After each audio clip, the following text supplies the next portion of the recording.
Hello, and welcome to the second half of Chapter 2. Now, remember that in order for me to be able to start giving away money, I have to get 1,000 subscribers. So if you haven't subscribed yet, go ahead and click the link below. You're getting to listen to the audiobook for free. I'm hiding little Easter eggs throughout each chapter reading so that I can do some giveaways at the end of each book. But I would love to start being able to give back with some of the money. And in order to do that, I have to be able to get monetized, which means I need to reach 1,000 subscribers. So if you haven't clicked below, make sure that you do that and subscribe. I'm going to pick up where we left off yesterday in Chapter 2 of The Power of Prayer. Though I normally had no trouble throwing outfits together, I stood in a pile of discarded clothes, liking nothing. Nothing seemed to say, my fiancé just left me for my best friend, so leave me alone. Deciding I needed something to draw the attention away from my vacant eyes, I grabbed my green cowl-necked shirt. As I tugged it on over my head, I wondered if I would ever feel normal again. A hand swipe down my jeans sent a piece of lint flying into the air. I watched it fall, realizing my life now felt a little like that, blown off course and subject to whatever force came near it. Out of habit, I glanced over my shoulder for Daniel, who was always ready before me. He usually stood by the door, phone in hand, as he made business deals while waiting. He wasn't there, but his jacket was, hanging on the hook, taunting me. He must have left it the last time he was here. Stupid jacket. I wondered what else of his might be lying around, and realized tomorrow I would have to do a thorough sanitizing of the place to get rid of all his things.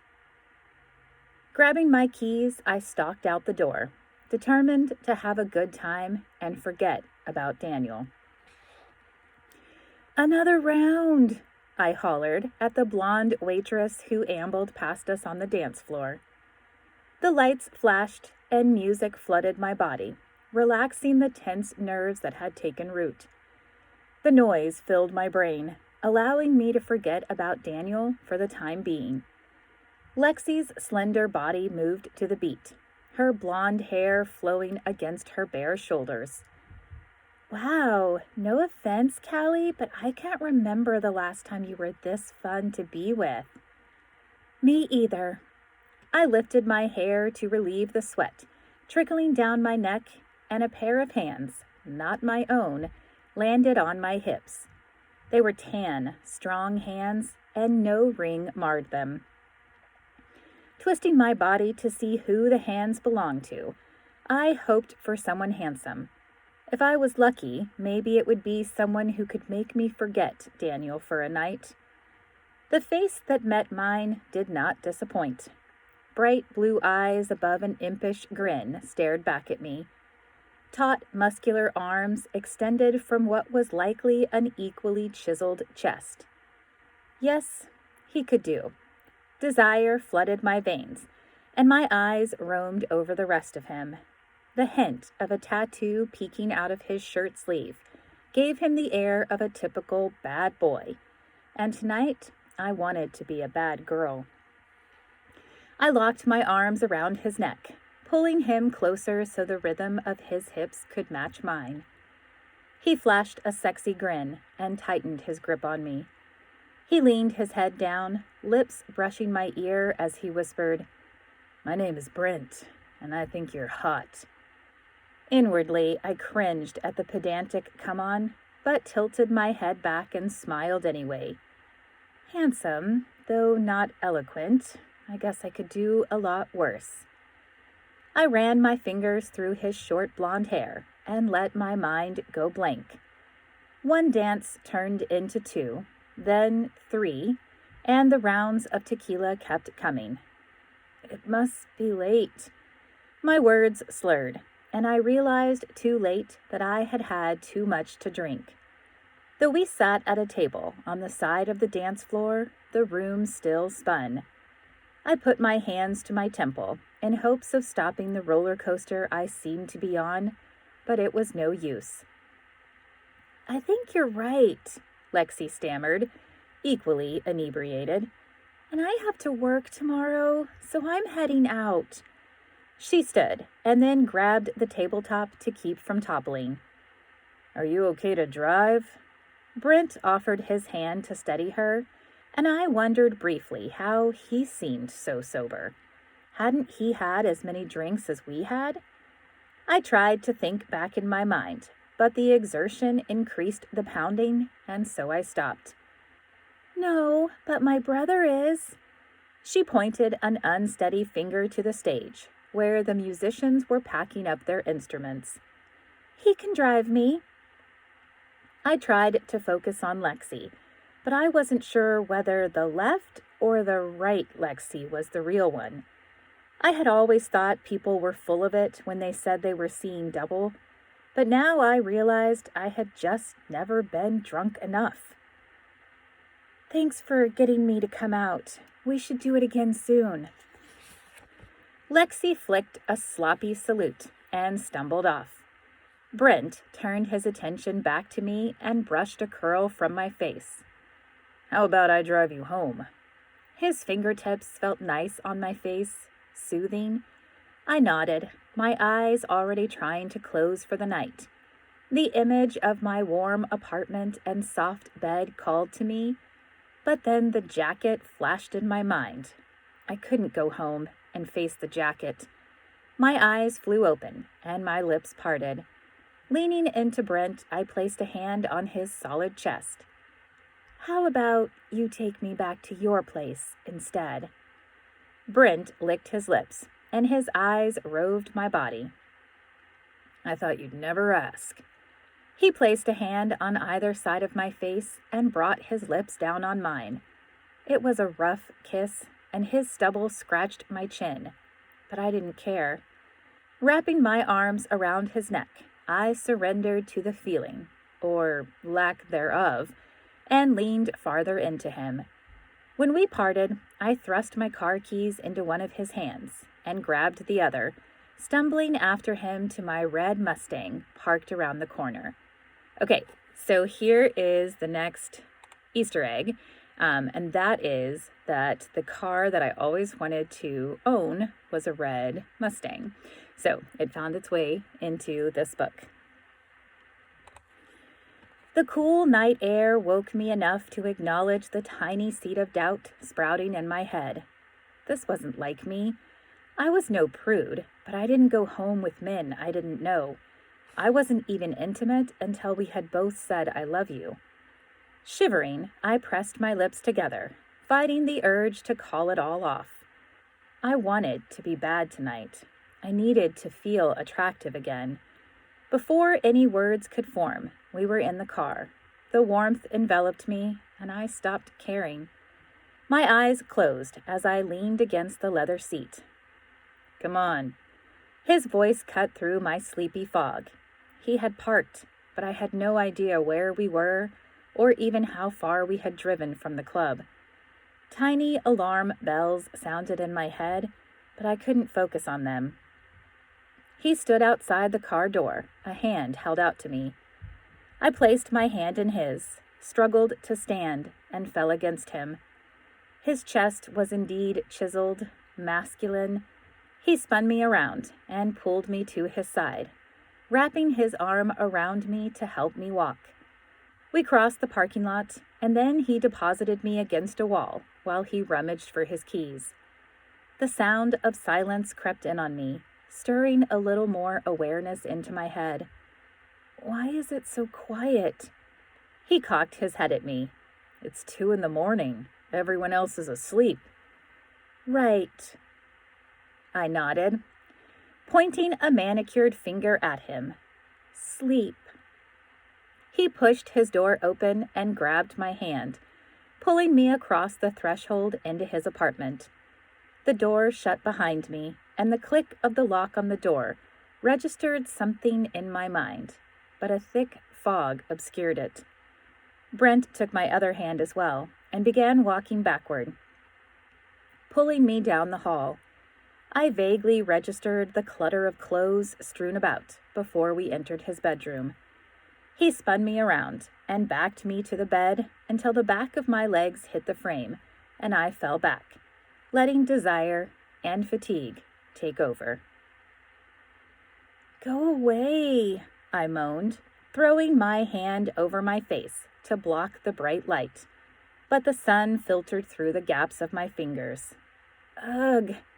My head felt like it weighed 1,000 pounds as I tried to lift it. Giving up the fight, I lowered it back to the pillow and opened my eyes slowly to adjust to the light. White walls covered in Green Bay Packer paraphernalia filled my vision. Where was I? I didn't even like football. I glanced down at the sheets. White. My sheets were purple Egyptian cotton ones. A feeling of unease ignited in my stomach, and I clutched the sheets tighter in my hands. How did I get here? A shuffling noise grabbed my attention, and I turned, recoiling at the sight of the muscular man lying next to me. What had I done? My audible intake of breath woke the sleeping giant, and he rolled over and smiled. "Good morning, sunshine." I swallowed, racking my brain for his name. Hi. His blue eyes danced at my obvious discomfort. "Brent, we met at the Blue Banjo Club last night." The events of the previous night flashed in my mind, and a soft pink blush crawled up my cheeks. "Right, and I guess we—" "Oh, come on," he said, reaching out a finger to caress my face. "I thought you would at least remember that." Trying not to flinch at his touch, I pulled the sheet to my neck and glanced around for a clock. What time is it?" He rolled away a moment. There must be a clock on his side. 10. I jumped. 10? Oh no, I am late. Very, very late. I rolled off the bed, pausing for a moment as the world swam around me. When it stopped, I wrapped the blanket tighter around me and tried to ignore the flame burning my ears. "Colin's sick." Brent patted the empty bed next to him.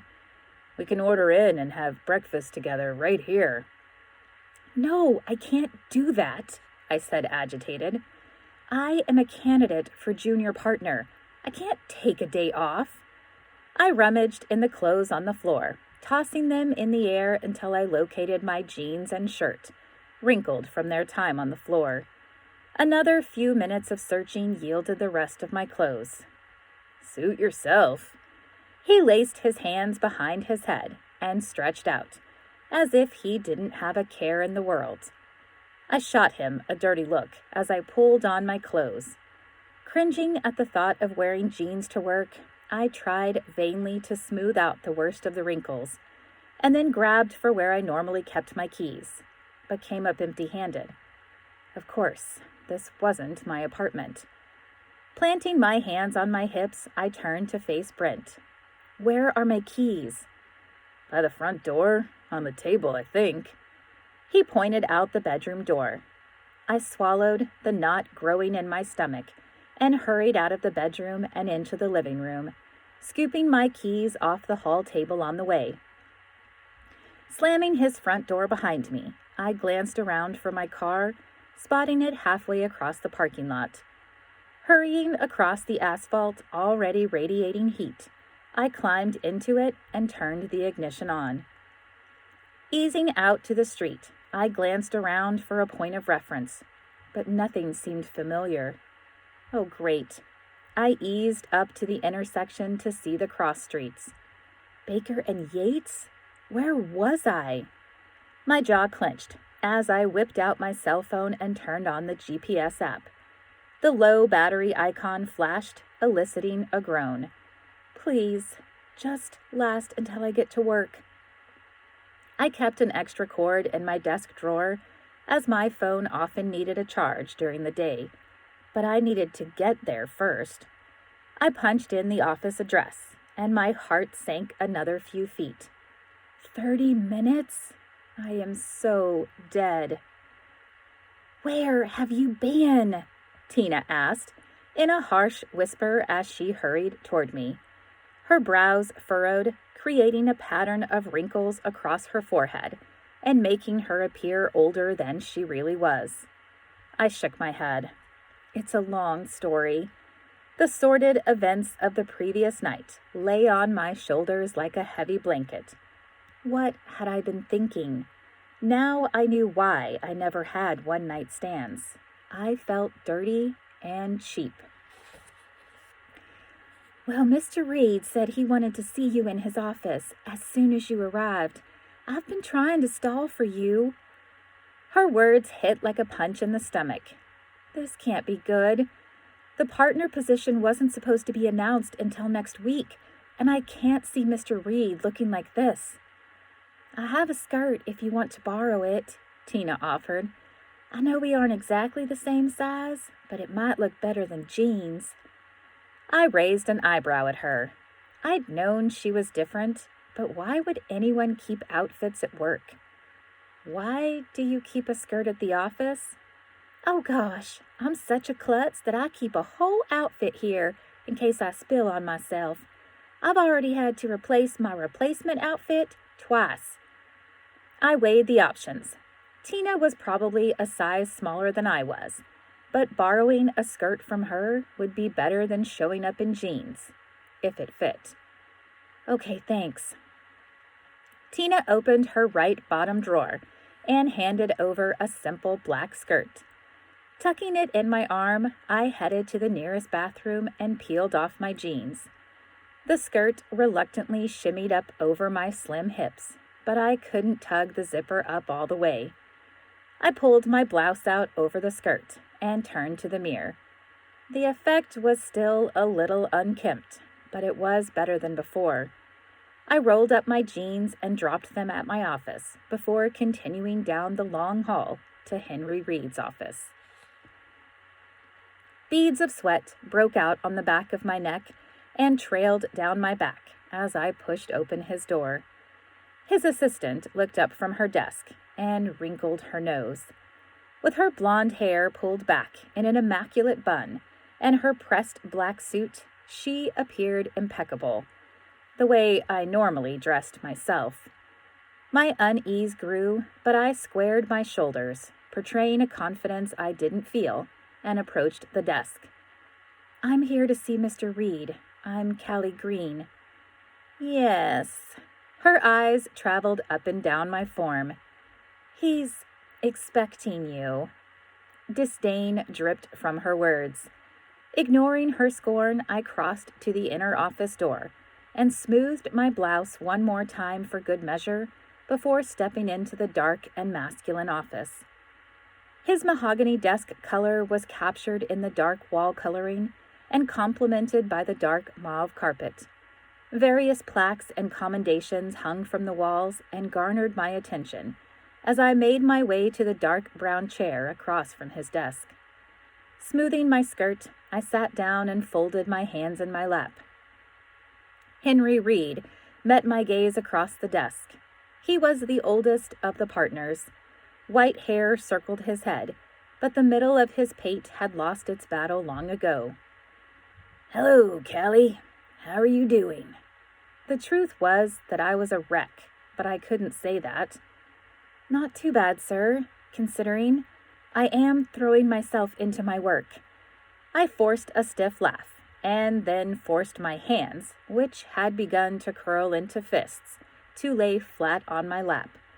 My traitorous right index finger, however, continued to tap a pattern to the steady staccato of my accelerated heartbeat, displaying my nervousness. Yes, that is what I need to talk to you about. He leaned forward. Do you remember the Meade case?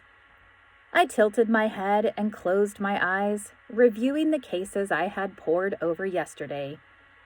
I'm sorry, sir. It isn't ringing a bell, but I still have a few files on my desk. He cleared his throat.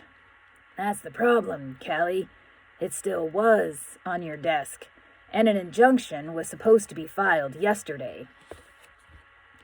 My heart dropped to the floor, and my shoulders curled inward under the heavy weight of the mistake.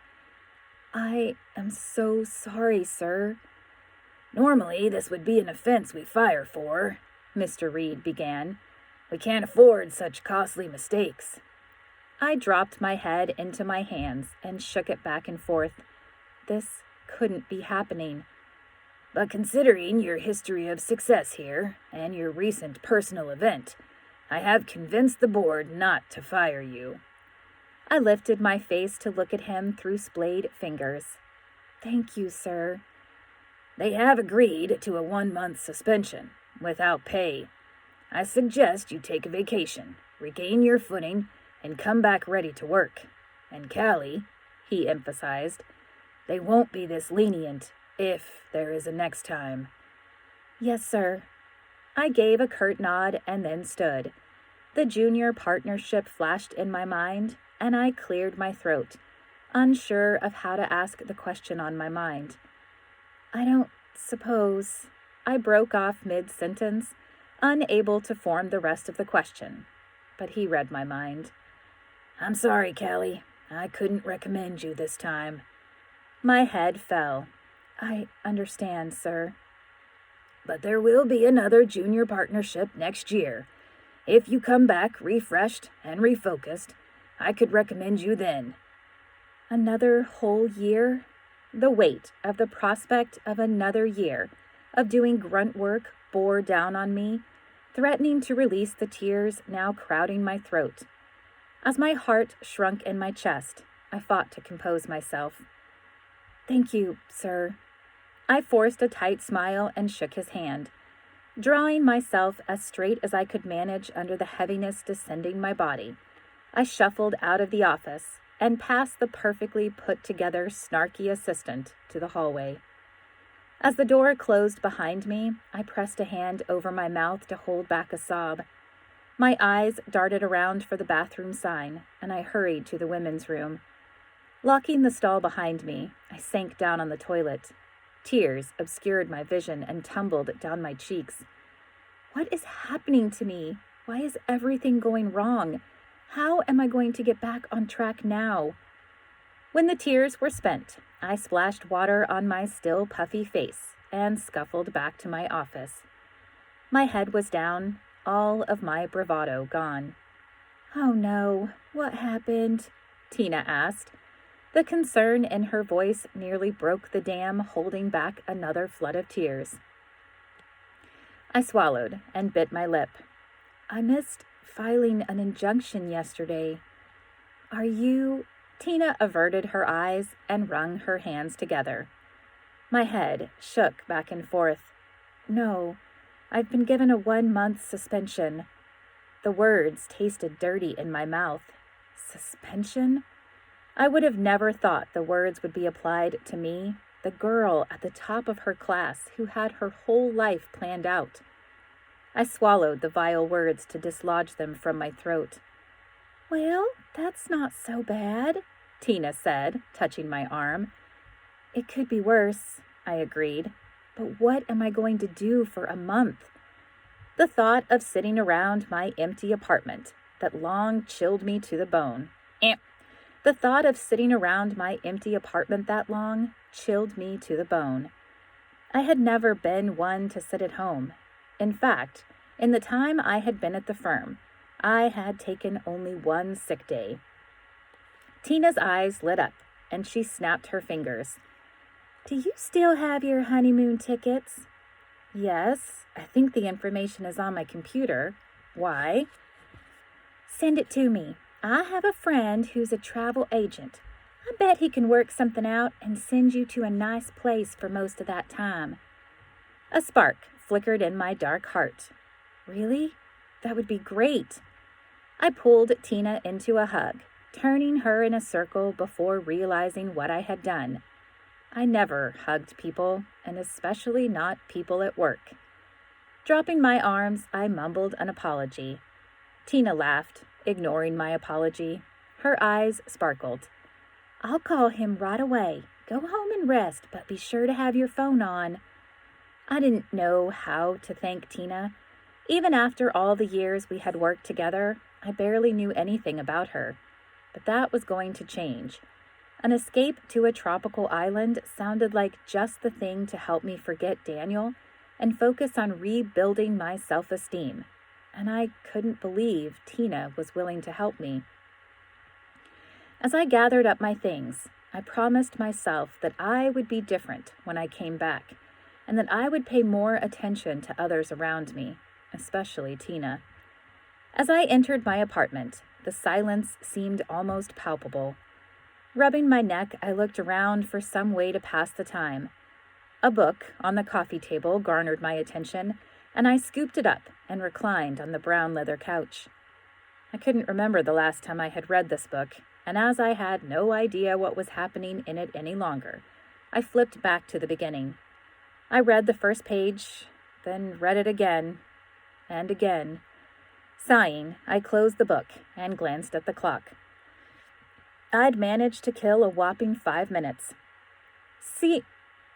Setting the book back on the small coffee table, I grabbed the remote. Maybe some mindless TV would help pass the time.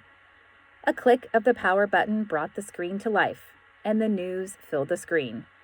Election coverage. Ugh. I was so over the presidential race this year. Politics had never held my attention anyway. I clicked the channel up button. Soap opera, talk shows, game shows. There was nothing worth watching on TV in the middle of the day. A rerun of Friends was the only thing that seemed remotely interesting, and I soon got lost in the friendly banter of the characters. The shrill ring of the phone broke my trance, and I snatched it up before the end of the first ring. "Hello?" Tina laughed on the other end. "Hello? Callie? Wow, it didn't even ring on my end."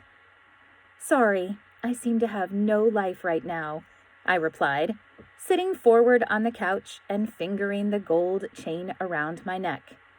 It held no special appeal or sentimental value, but touching the chain often brought comfort when I was nervous. "Well, you will soon. Can you catch a plane tomorrow?" "Of course I can." I listened in rapt attention as Tina rattled off the details of the vacation.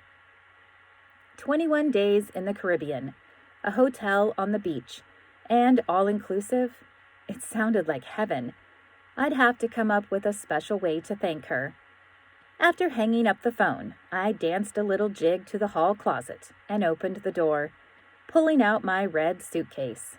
It was nice to be feeling something other than dread and despair. I threw the suitcase on the bed and began rummaging through my drawers for swimwear, tank tops, and skirts.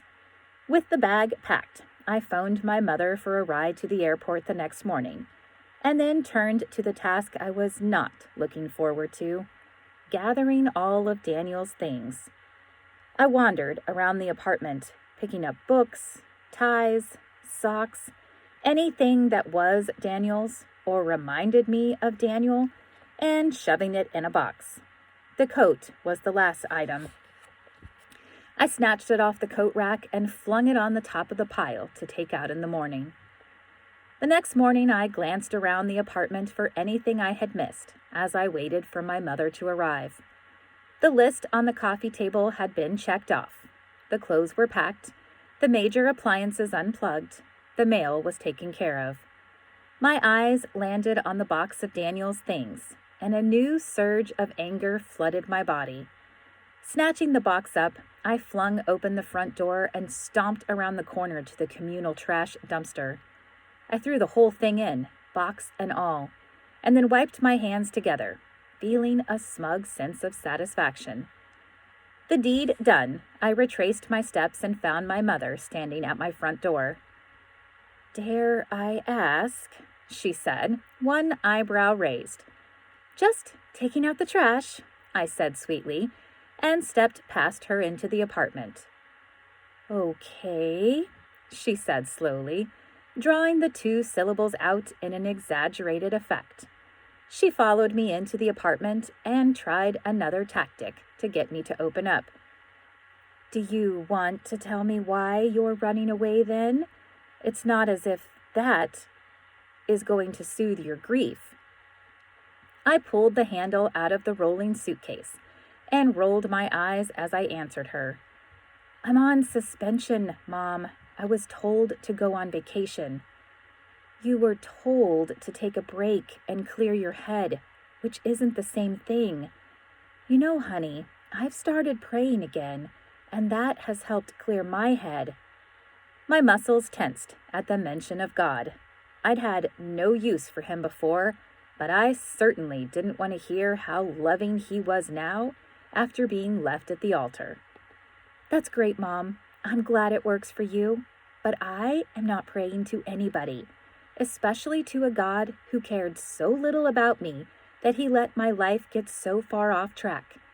After all, if he really cared about me, he could have stopped Daniel from leaving me on my wedding day, or from sleeping with Shayna in the first place. My mother's lips pursed as she shook her head. Well, at least let me pray for you and your safety. I checked my watch and sighed. Fine, Mom, as long as it's quick. A look of reproach crossed her features, and she opened her mouth as if to scold me. But, deciding against it, she sighed and closed her eyes. Her prayer was short, a prayer of safety, but I couldn't resist tapping my foot against the carpet. I couldn't wait to get out of Texas and go somewhere where no one knew my shameful secret. Either of them. Okay, that is the end of chapter 2. And here is your second Easter egg. And that is that when I originally went into figuring out what my career was, I actually wanted to be an actress first and foremost. But my dad convinced me that my morals were too high to make it in Hollywood. He was probably right. So when I went to college, my goal was actually to become a lawyer, which is why Callie is a lawyer in this book. Okay, so 2 Easter eggs. This time, make sure that you write them both down so that you will have the information when we finish this book. Again, feel free to share this with everybody so that we can get up to 1,000 subscribers, because the faster we get there, the faster I can start rewarding you guys as well. And we'll be back later with chapter 3. So have a great day. Bye, guys.